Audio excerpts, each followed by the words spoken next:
고린도서 6장 2절 가라사대 내가 은혜 베풀 때에 너를 듣고 구원의 날에 너를 도왔다 하셨으니 보라 지금은 은혜 받을 만한 때요 보라 지금은 구원의 날이로다. 반드시 붙잡아야 할 기회들, 이런 제목으로 하나님 말씀 전하도록 하겠습니다.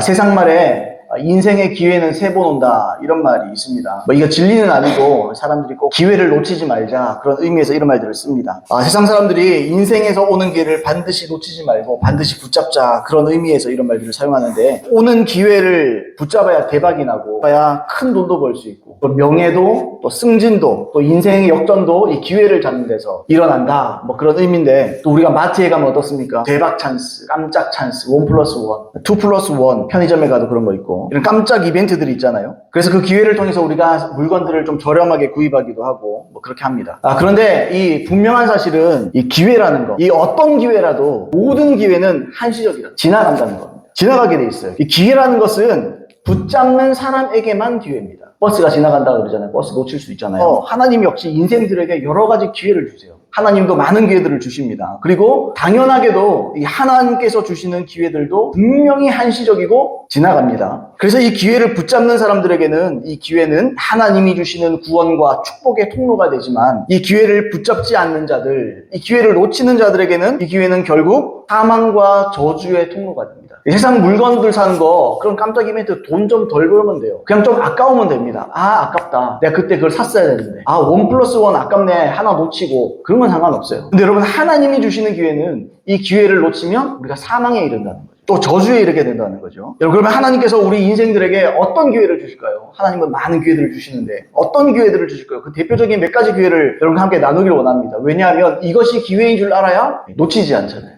여러분, 그러면 우리는 우리의 삶에서 하나님이 어떤 기회를 주시고 우리는 어떤 기회를 놓치면 안 되는가? 첫 번째로 우리는 회개할 기회를 놓치지 말아야 돼요. 하나님은요, 먼저 모든 사람들에게 회개할 기회를 주세요. 사도행전 20장 21절 말씀에 유대인과 헬라인들에게 하나님께 대한 회개와 우리 주 예수 그리스도께 대한 믿음을 증거한 것이라. 이 사도 바울이 자기가 복음 전할 때 어떤 걸 전했느냐? 회개와 믿음을 전했다. 근데 믿음보다도 회개가 먼저 나옵니다. 근데 여러분, 당시에 유대인과 헬라인들이라는 말은 그때 당시에는 모든 인류를 의미하는, 유대인과 이방인들이잖아요. 그러니까 전체를 의미하는 거예요. 세상 모든 사람, 모든 인류를 의미하는 말입니다. 그러니까 하나님께서는 복음 증거를 통해서 가장 먼저 뭘 하시느냐? 모든 인류에게 회개할 기회를 준다. 근데 성경에서 발견하는 더 놀라운 사실이 있어요. 하나님의 말씀이 말하는 바, 예수 믿지 않는 자들에게도 회개를 말하지만 믿는 자들에게도, 신자라 불리는 자들에게도, 교회 다니는 사람들에게 회개를 더더욱 강조한다는 거예요. 여러분, 요한계시록에 보시면 예수님이 두아디라 교회에 편지하고 있어요. 이 두아디라 교회에 편지하면서 어떻게 말씀하시느냐?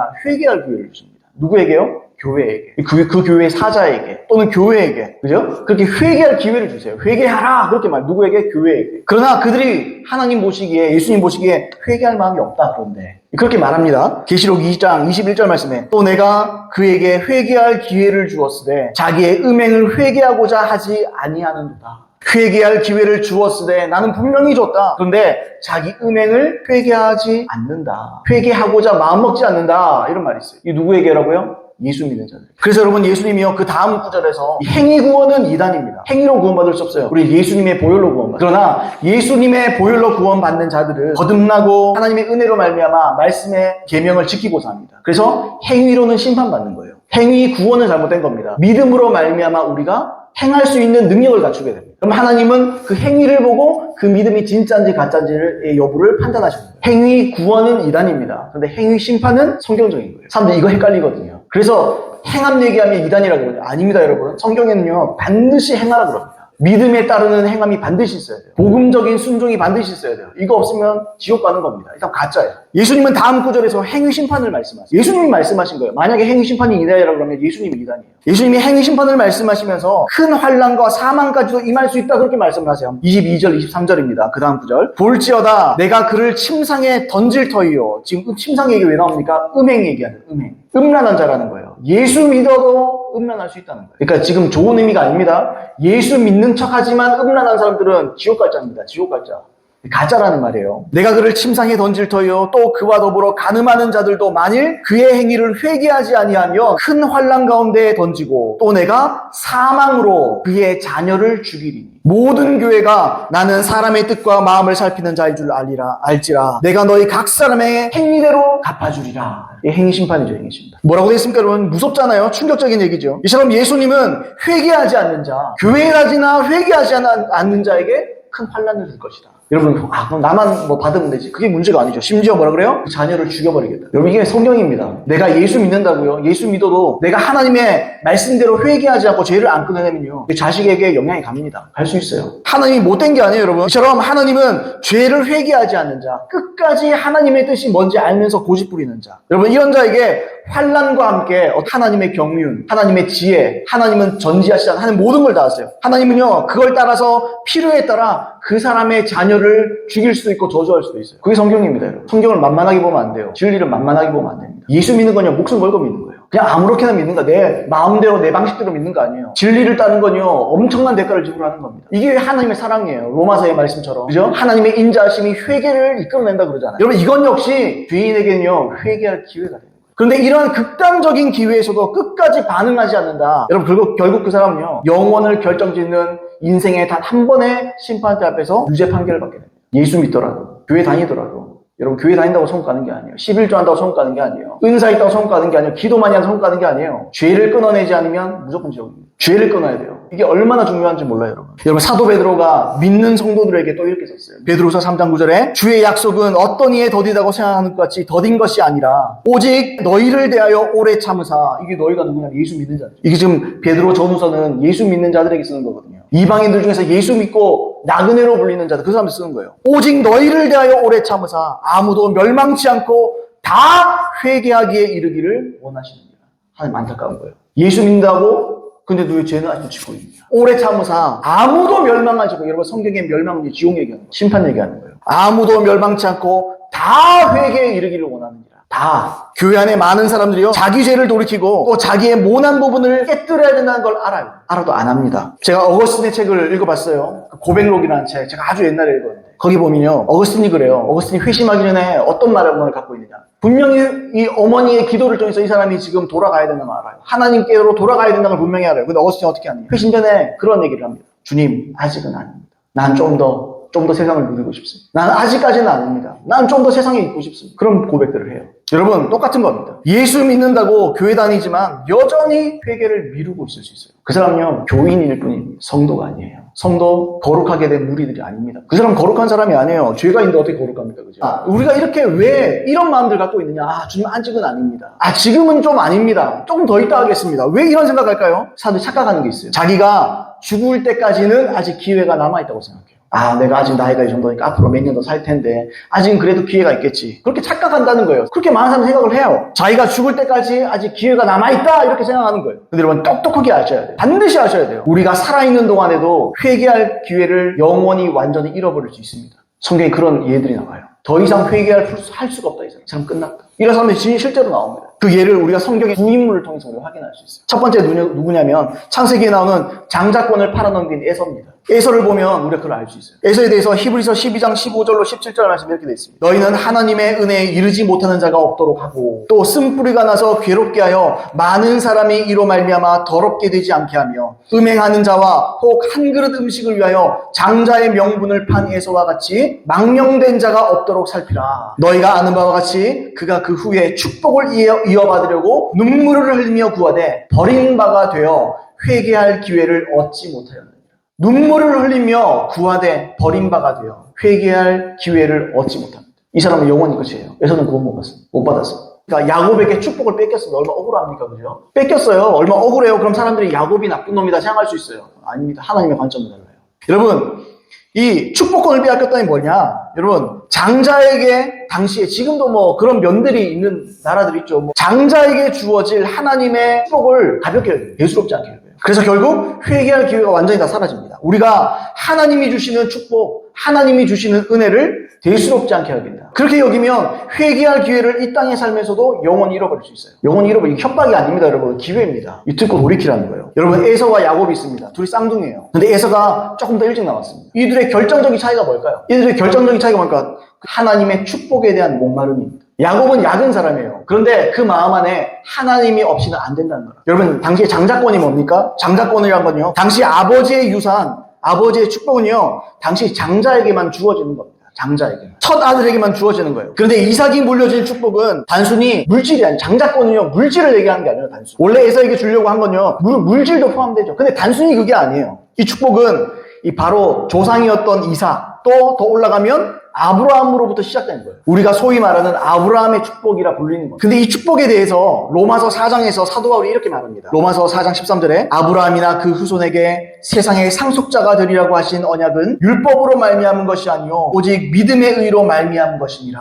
이건요, 창세기 12장 7절을 사도 바울이 해석해서 인용한 거예요. 사도 바울이 그 말씀을 갖다가 해석해요. 그리고 이걸 구원, 믿음의 문제로 풀어버려요. 창세기에서 내가 이 땅을 내 자손에게 주리라 그렇게 말했거든요. 근데 여러분, 사도 바울이 이걸 의도적으로 다르게 바꿉니다. 내가 이 땅을 내 자손에게 주리라. 이 땅을요, 세상이라는 말로 해석해버려요. 그렇게 바꿉니다. 이게 바울 당시 이 약속은요, 이미 종말론적 의미에서 땅이라는 거, 하나님의 나라를 상속받는 걸 의미했어요. 그 축복권이 뭐냐? 장자가 넘기는 그 축복은 뭐냐? 그때는 땅이겠죠. 이 사도 바울이 해석하기에 이게 뭐예요? 천국을 얘기하는 거예요. 간단히 말하면 하나님의 나라를 상속받는 거예요.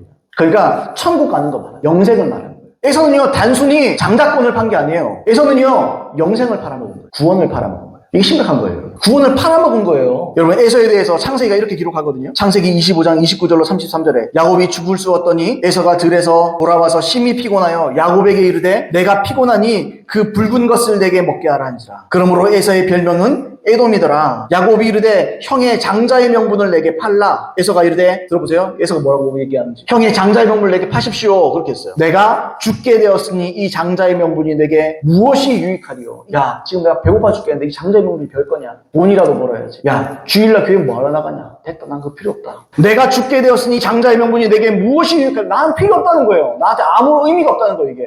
난 지금 배고프니까. 나는 지금 배가 고라 죽겠다. 나 일하고 왔다. 사냥하고 왔다. 난 이거 그래서 그건 별 필요 없고, 난 팥죽 한 그릇이면 된다. 죽 한 그릇만 달라. 33절에 야곱이 이르되 오늘 내게 맹세하라. 에서가 맹세하고 장자의 명분을 야곱에게 판지라. 이처럼 그는 현재의 허기짐, 현재의 필요, 이 땅에 살면서 이 세상의 필요, 이 세상에서 내가 원하는 거, 내가 이 세상에서 간구하는 거, 이걸 채우기 위해서 구원과 영생을 대수롭지 않으세요. 에서는 자기의 영혼, 자기의 구원보다 자기의 배고픔이 먼저인 거예요. 영적인 문제보다 나는 지금 난 육신적으로 해결해야 되겠다. 난 그거 필요 없다. 라는 거죠. 에서 여러분 굉장히 매력적인 사람이에요. 나중에 야곱 용서하는 거 보세요. 남자예요. 상남자예요, 상남자. 털도 많고, 인간적으로 볼 때요, 당시 사냥꾼이잖아요. 야곱은요, 부엌댁이에요. 마마보예요. 에서는 뭐예요? 사냥꾼이에요. 당시 사냥은 뭡니까, 여러분? 이 사람 능력 있는 사람. 우식으로 따지면 뭐, 대기업, 아주 엘리트예요. 이삭도 그러잖아요. 야곱이 만들어준 음식을 좋아한다 그러잖아요.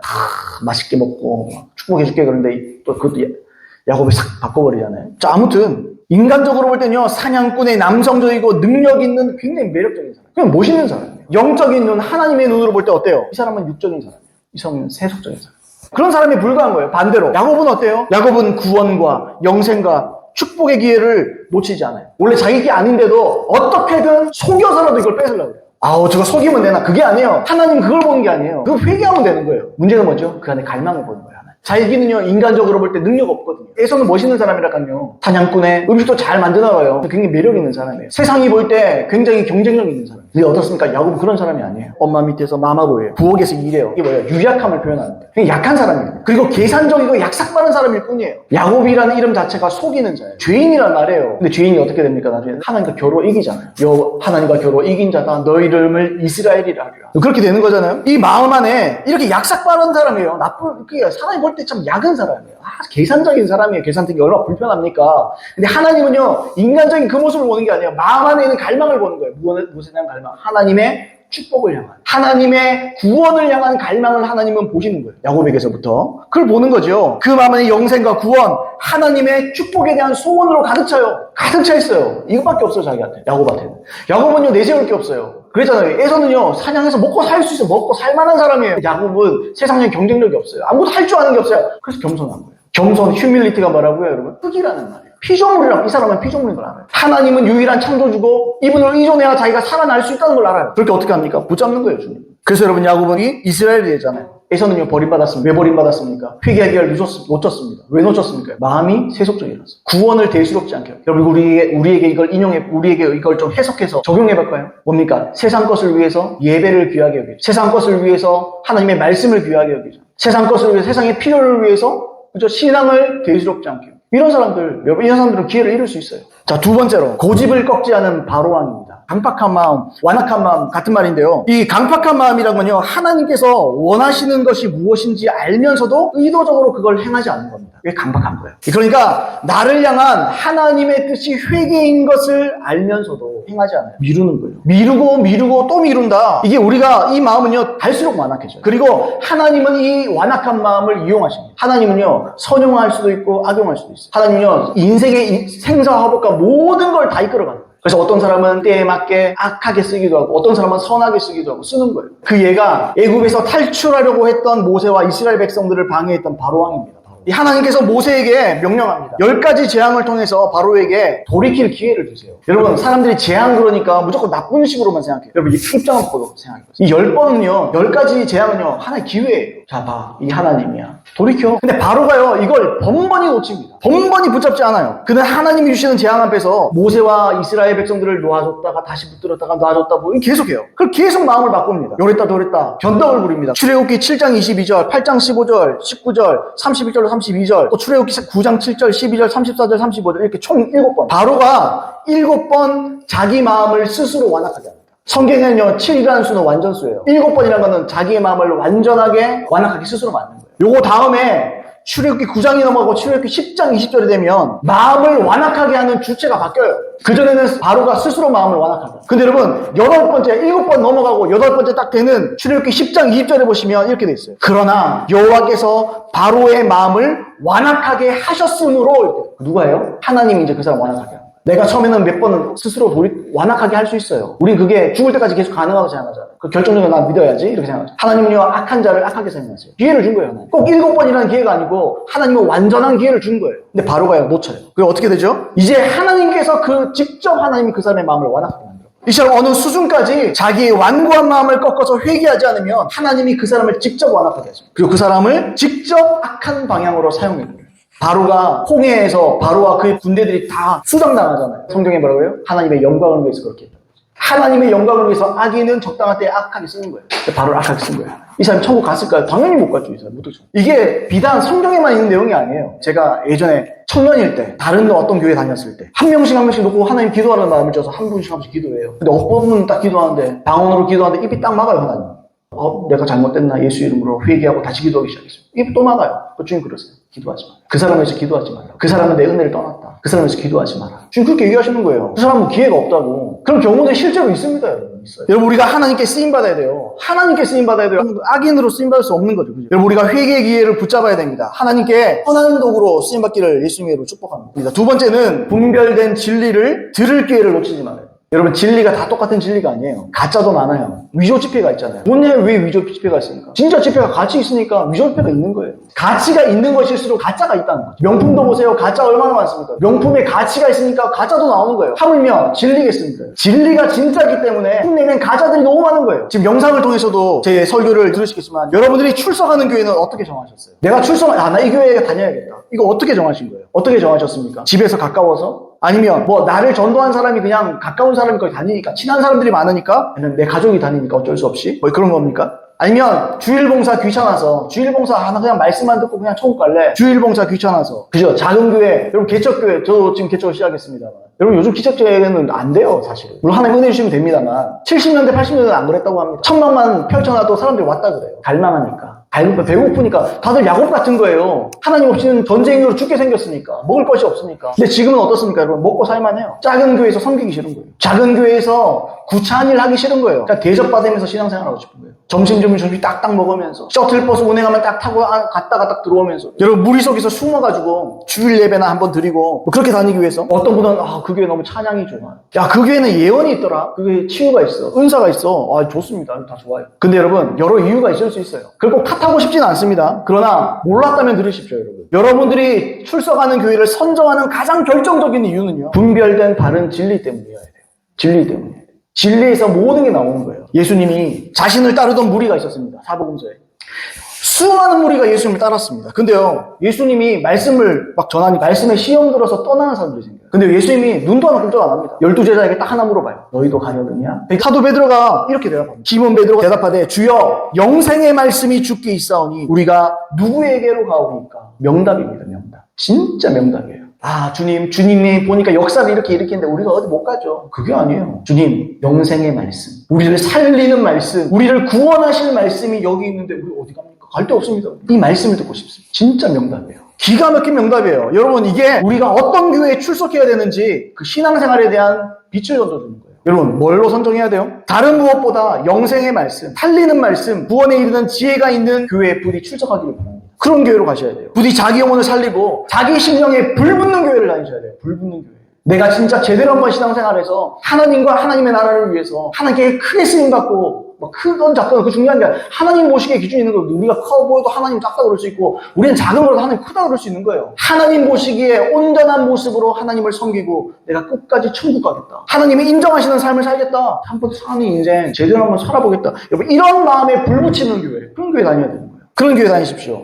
영생의 말씀, 진짜 참된 진리가 있는 교회 다니셔야 돼요. 여러분, 진리가 죽고 살고를 결정하는 거예요. 좁은 길이 뭡니까, 여러분? 좁은 길로 들어가길 애써라 힘써라 그러잖아요. 말씀은요 원래 부담스러운 겁니다. 말씀은요 단순히 위로하는 게 아니에요. 하나님의 말씀 뭐라고요? 교훈과 책망과 바르게 한과 의로 교육해 유익하니. 교훈과 책망과 바르게 한과 의로 교육하는 거예요. 원래 말씀이 그런 거예요. 말씀이 그런 거. 근데 사람들이 서비스를 원해요. 여러분, 교회에서 서비스는 뭐? 식당 가세요. 식당 가세요. 여러분, 우리는 하나님을 서비스하는 거예요. 여러분, 영어로 서비스가 예배입니다. 우리는 하나님께 예배를 드리기 위해서 모인 거예요. 내가 서비스 받으려고 모인 게 아니에요. 여러분, 교회는요 하나님 섬기려고 모인 사람들, 여호와의 얼굴을 구하는 자들 모인 거예요. 얼굴 구하러 오는데 뭐가 문제입니까, 여러분? 뭐가 문제가 됩니까?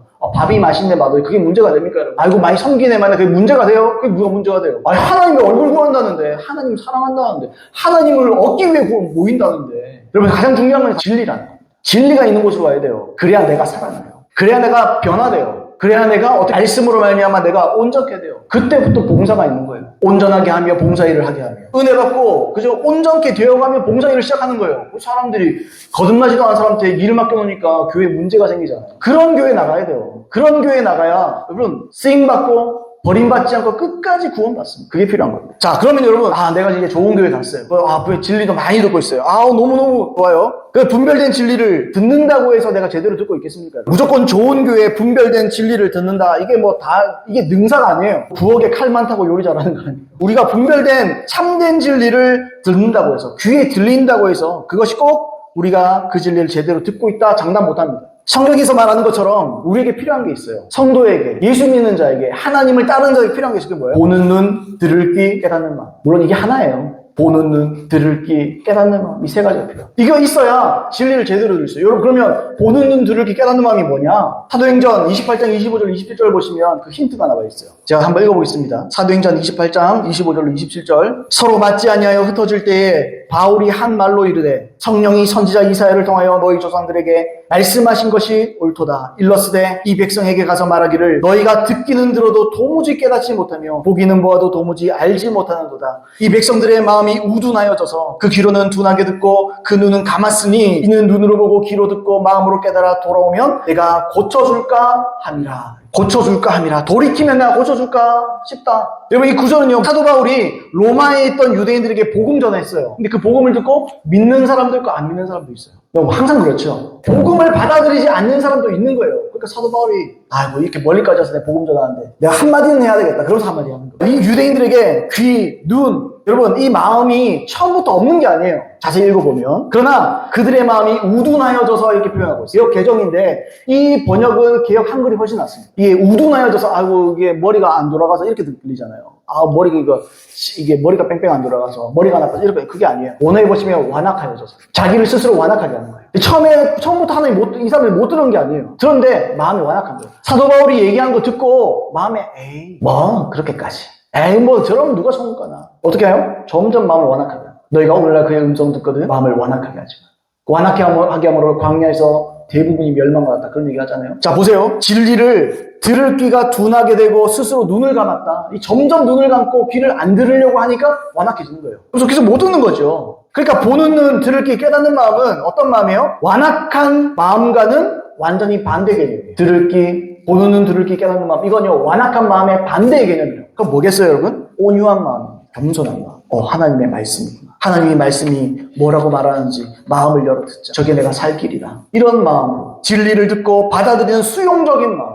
진짜로 수용적인 마음. 진리를 사모하는 마음. 진리를 알고 그 진리편에 서고자 하는 마음. 하나님의 말씀에 순종하려는 마음. 너희가 내 뜻을 행하려 하면, 이 말이 하나님께로부터 온 것인지 스스로 말함인지 너희가 알게 될 것이다. 그런 말을 했잖아요. 행하려 하면, 순종하려고 하면 이거예요, 이거. 이 마음으로 말씀드려요. 하나님의 말씀드리는 거. 나를 한번 설득시켜 보시오. 한번 설득시켜 보세요, 나를. 그 1000번 얘기도 설득 안 됩니다. 설득 당할 마음이 없는데. 이성을 가지고 머리를 가지고. 아니에요, 여러분. 여러분, 사도 바울이 말가지의 아름다움으로 전한 게 아니라 달변가가 아니에요, 사도 바울은. 성령의 나타남과 능력으로 전한 거예요. 성령으로 전한 거예요. 그러니까 진리를 알고 진리를 순종하고자 하는 마음, 이 마음이 있는 사람만 진리를 들을 기회를 쫓는 거예요. 이게 정말 하나님의 말씀입니다. 사람이 어떻게 해요?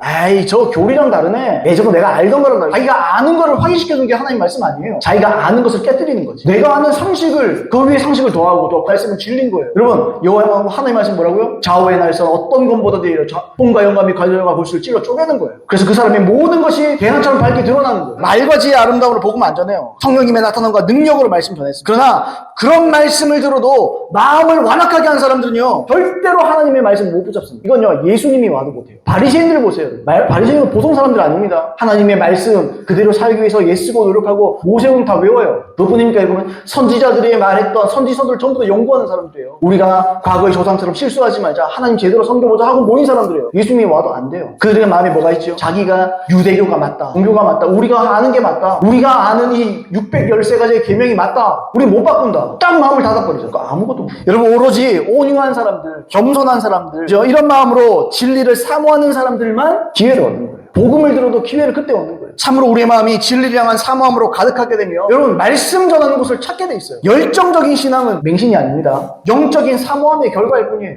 그 사람들이 별난 게 아니에요. 여러분, 열정, 하나님을 향한 사모함으로 가득하면, 하나님의 말씀을 사모하는 마음으로 가득하면 어떻게 됩니까, 여러분? 하나님의 말씀을 듣는 자리를 찾습니다. 말씀을 찾아요. 열정적인 신앙생활은 영적인 사모함의 결과고 열매입니다. 여러분, 우리의 중심을 대변해요. 마음은요, 반드시 행동으로 나오게 돼 있습니다. 행동으로 안 나오고 있다면 마음이 없는 거예요. 내가 열정이 가득하면 그 튀어나오게 돼 있는 거예요. 여러분, 평소에 말씀 사모하시나요? 은혜를 사모하십니까, 여러분? 평소에 보는 눈, 들을 귀, 깨닫는 마음, 말씀을 듣고 순종하려는 마음이 있나요, 여러분? 여러분의 삶을 한번 돌아보세요. 여러분의 행동 보지 한번 돌아보세요. 내가 하나님의 말씀을 어떻게 사모하나? 지금 기회를 붙잡는 건지 안 붙잡는 건지 분명히 알 수 있는 거예요. 매주 또는 수요 예배 또 금요 기도회이잖아요. 그게 귀찮게 느껴지나요? 그러면 마음이 식은 거예요. 그럴 수 없는 거예요, 여러분. 하나님을 얻어야죠. 하나님을 만나야죠. 그리고 말씀 들어야죠. 말씀 듣고 하나님의 양식으로 삼아야죠. 내가 하나님께 매이고 말씀에 매이면 그 말씀이 우리를 이끈다는 거예요. 여러분, 그게 은혜 받는 거예요. 여러분, 이게 기회입니다. 놓치면 안 됩니다, 여러분. 말씀, 진리 놓치면 총 못 갑니다.